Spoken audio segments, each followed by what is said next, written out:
Hey guys, Kenji here from GReddy Performance. I got something very special to show you today. We found this beautiful R32 that's being posted with a bunch of GReddy parts on Instagram. His handle is BNR32.jp. It's owned by Jeff Perez. Thanks for coming. Yeah, no problem. So I've seen it a few times, but I wanted to kind of show our fans and the viewers your car and kind of do a whole feature and just kind of talk to you about, what you have here and just history of the car.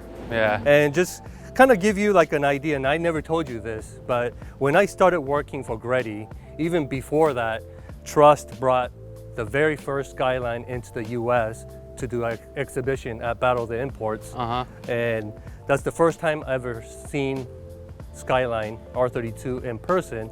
And it was just like this, but a blue model. And I know you're very familiar with that car too, but GReddy RX, the GReddy RX. The Speed King was known. And I used to watch, option videos and option magazine on different setups and builds. And, they used to have this really famous speed trials at the Yatabe, and they used to take out on like a twin charge setup and different setup along the way, and that's what I used to follow. And I remember when it first came to the States, I was at Battle of the Imports, racing our Hondas with my buddies, and my friends used to tell me that go talk to those guys, they're Japanese and maybe you could go work for them. And like, well, maybe not, but it's pretty cool. But that kind of kick-started everything. And now 25 years later, here I am working for the company that built that car. But I had a lot of involvement on different things that we built over the years. When I went to Japan, they already started working on the R33, the S-Rock. Yeah. But then the Speed King was right next to it. So that's like my connection with this car. And this is kind of like the replica, right? Yeah, exactly. You find a lot of GReddy parts, and we got some of the parts for you, but I think you hunted a lot of the parts for it. Maybe if you could kind of share your background, like how did you get into the Import Jdm Scene in the beginning? Yeah, so even just getting into the car industry in the first place, I started off working at a Chevy dealership, started off doing oil changes, just basic things, and kind of just worked my way up from there, and just got an all general knowledge of doing, getting all my mechanical background. And then, once I left there, I just continued doing it just as a hobby, working on cars. And I was always all like American muscle, had nothing but American muscle cars. Never really thought I would have an import car. And it was, I did always like the Skyline though. But so is this the first import car for you? Yes, first import car I ever had. Okay. It's just, the Skyline was something that was unobtainable, so I never thought I would actually own one. And how long have you had this? Now I've had it for about 5 years. 5 years. 5 to 6 years, okay. yeah. And you've been working on it little by little? Okay. Well, maybe start from the exterior, right? Yeah, so from the outside, basically it has the complete GReddy Gracer aero on it. So that consists of the Gracer front bumper, the side skirts, the rear spats, right, and back here, which is the rarest part, is that wing. This one right here is very rare. It's no longer being made, and I need to convince Japan to start making these again. I know when he was looking for it, he hit me up, and R&D had one, but they weren't ready to sell that yet. But this is a very unique, like vintage. Yeah, it took me 4 years to find that, of just searching all the time. And I found it on a Japanese auction. And even at that point, I was worried about like how I was gonna get it shipped here. Right. Luckily Kenji helped me out, because otherwise it was gonna be a real handful just to even get it here. So even that story is a pretty funny story too. So when he told me that he found one of these, I told him to just ship it to Trust and we'll bring it in for him. We'll put it in the container that we get from Japan.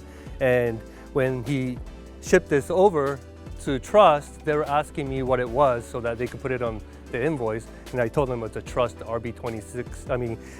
Trust R32 rear wing. And they were just tripping out. They're like, oh, can we open the box and just check it out? But later on we found that RD had one in stock too. I'm waiting on the mirrors because they did have some Gracer Aero mirrors. I have a set of those actually lined up, so hopefully I should be getting those in the next few months, and that will complete the complete exterior along with the wheels. Okay, so these wheels are the same exact ones that were actually on the 32 GReddy RX. They're made by Panasport, and they're the G7 C5 C2s. They were also used on the GReddy 33 RX, the one that Kenji was talking about that he worked on in Japan. So yeah. These are 17s too, right? Yeah, mine are 17s. Yeah. You also have this rare Trust exhaust. The Trust Power Extreme TIR. So basically the racing series. That's why it doesn't have a resonator. And it screams, but full titanium. You don't have the silencer, so it must be pretty. And it's, compared to other exhaust systems, it's like, yeah, it is really loud, but it sounds really good at the same time. That deep throaty sound. Yeah, it doesn't just scream in an annoying way. Yeah. It's got a good tone to it. So every time I've learned when I went to Trust for training, every time we design exhaust system, the first thing we do is the sound test. So when we weld everything up and the spec that we want, then we'll do the sound test, and depending on that result, we'll go and change the spec inside the muffler. Yeah. But we'll still make it to make sure that it's straight through design, but the perforation inside spec changes. So first thing we always do was to test the sound to make sure that we get that clean, deep sound. Yeah. So same knowledge and technology, know-how went into designing that. If GReddy makes the part, I have it on here. Yeah. I have bought basically everything that I could find. The only thing that I still have at home that I have not put on yet is the intake plenum right here. But I do have one. It's just, it's a little bit of work to put on with the engine in. So I'm still gonna get around to that. But yeah, it's GReddy radiator, blow off valve. Yeah, we just put that on there, huh? Yeah, the GReddy oil cooler, which is down tucked under here by the intercooler. The oil filter relocation kit. That kind of, it makes getting to the filter a lot easier because on the R32, you really don't have much space. Yeah, and makes a lot of mess. Yeah, so to reach down those of you that has any Skylines with the RB26, we all know how messy it is to change the oil filter, and so we do offer a kit, and we're actually working on a new kit with premium hoses and lines and new oil cooler and relocating the filter to make everything really clean, and we might relocate it to underneath just to create more space, but that's coming soon. But I see a lot of GReddy parts, and throughout from inside and out under the hood, a lot of GReddy parts. But how did you why did you decide to go full GReddy like this? So it all started with this kit right here, with the intake piping coming off the turbos to the Gracer Air filters. That's what started it. So I wanted to get that kit. That was like one of the first things I was going to purchase. And after I got that, I ended up coming across a deal from someone that had a set of GReddy turbos. So I bought those, and after I got those, it just kind of spiraled from there, because then it was like, oh, well, if I do those, maybe I should just get the intercooler. Well, maybe if I do that, I need to do the fuel system. Like once I started getting so many GReddy parts, it just kind of evolved into like a full-on GReddy build, and I just started searching all over the place, all over the internet. A lot of the parts for RB we still make, but some of the parts that you have on here is a rare, like one of the earlier model, like the radiator like this. We no longer offer this style. Yeah, so this is the old style, even though you still do have a radiator, Which is, this core was made in Japan, has a thicker core, even a radiator pipe to replace the radiator hose, even the oil filler cap. This is like a classic one. We no longer offer that. We just came out with a new one. Yeah. That's great to see. It brings back memory on that too. So even the fuel rail. Yeah. Because you guys reintroduced the fuel rail, like 2 years ago? Yeah. And yeah, I have the old style, but you know, I'm sure all the newer ones, you have the new intake plenums too that are, you know, more optimized, different runners, all that stuff. So with all these Skylines coming in, 32 and now 33, and these 90s cars are so much more popular today. So yeah, a lot of these stuff we stock now, and we're trying to develop more new product.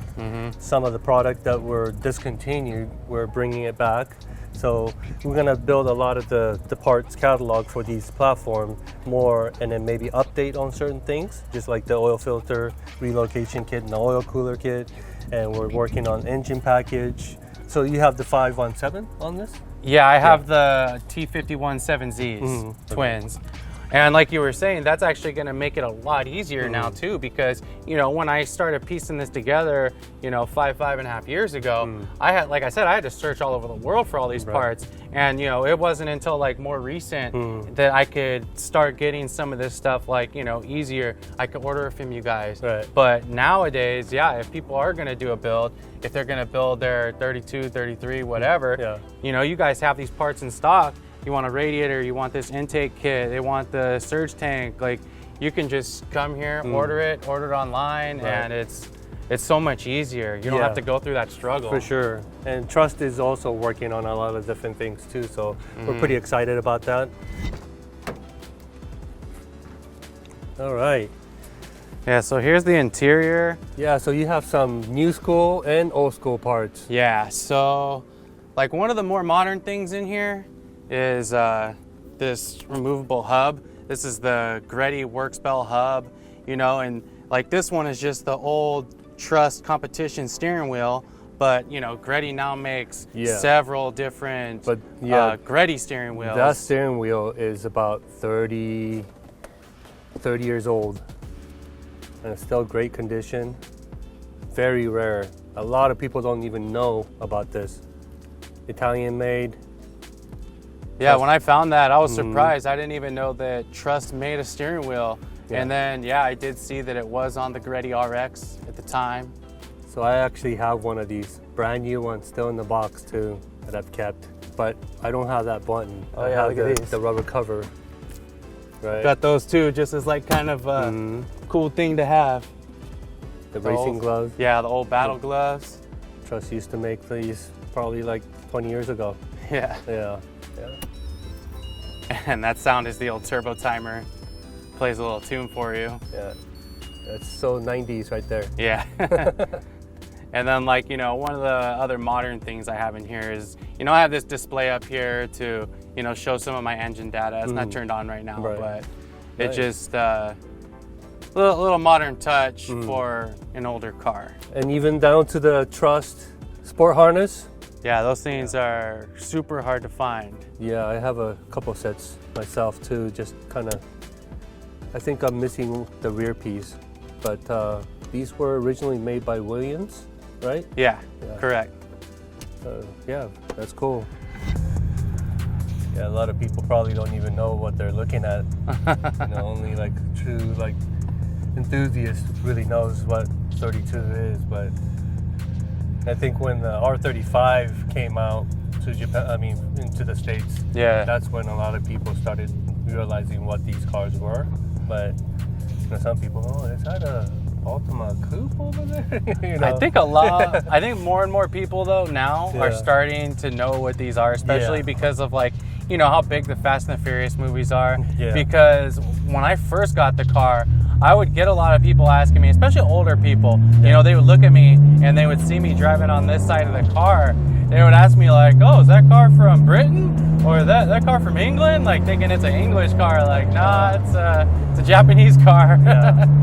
It's imported from Japan. They're like, oh, okay.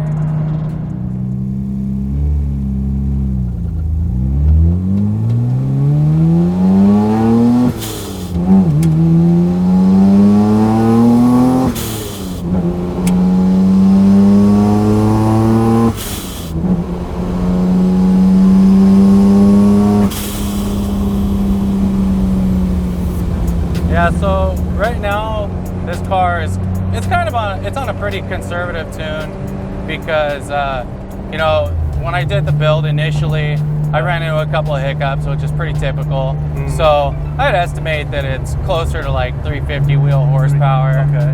But, you know, it's... With these turbos, you could pretty much go up, get it over 500. Oh, yeah. I'd say they could definitely put down 500 of the wheels, no problem. So it's just a matter of how far I want to go.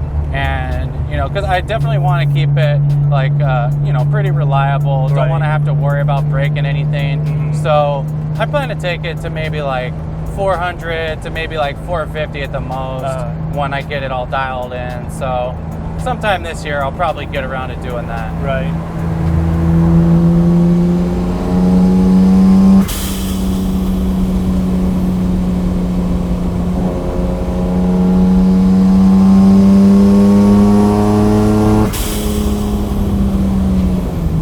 Talking about the engine, we are working on a complete engine program for RB for this setup. Fully built, CNC ported heads, billet cams, forged piston and rods, even stroker crank, all made in USA. And we're about to launch that hopefully within the next 2-3 months. You know, we've been working on it. We introduced it a little bit and teased about it last year at the GPP Live, but with the COVID and everything, and also just getting some of the parts ready, and we did multiple revisions on some of the components to get this right, and we're really excited about it. One of these days, we'll put it in a car and have you test drive it, but you know, it'll be a monster setup. But also, you know, the goal is to make a really good power, but main focus is reliability and longevity. So it's not like you have to like open the engine, like, you know, to inspect everything, you know, in a short period of time.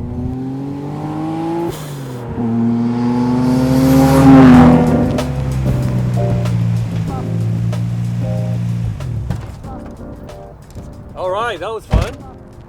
So that pretty much, you know, completes today's feature with Jeff. Thank you for coming and joining us. Yeah, of course. And thank you for joining us and watching. And we're gonna look forward to the progress of the build. I know, you know, you got a few things that you have plans for, and I'll, you know, update you when we get more parts for the car. Yeah, and same. I'll keep you updated with whatever I keep doing on the car. Yeah.